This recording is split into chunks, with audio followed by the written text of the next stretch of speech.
Uyumun ene tilinde. Özeninde sırlapçı. Kumbattu. Ene tilinde. Kırgız elinde.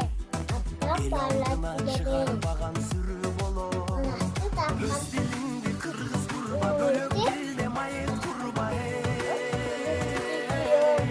Attım korkusu. Yattım korkusu. Bizim bahçe gül bahçe. Özgürlükten bir başka. Sonunda sağlık. Kayıtıp balbaytırdaysa. Biz beğendi bildiret. Kızın enetili bay.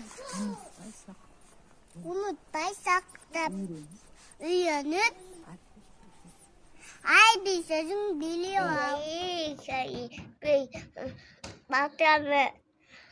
Kapısta. Kapıda tot boğazı. Gün ısıp gitti ha? Ben önce betti. O da çok atıcı bitti. Bakacağım bitti dedi. Badıran suga çıkıp ketiptir ha? Kapıstam ne kılıptır? Göynөгүн. Geçip. Göynөгүн çeçe beriptir ha? He? Kapıstanın göynögü kança eken?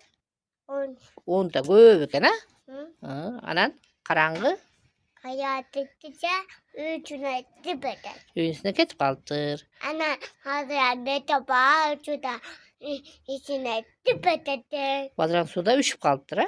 Hı? Anan denesine ne çıkıp ketiptir? Ha? Denesine ne çıkıp ketiptir? Büdür. Bütün çıkmadı. Büdür çıkıp ketiptir. Kapısta suga düşüp mü? Hı? Kapısta suga düşüp öptür ha? Düşüp öptür da. Dibeder.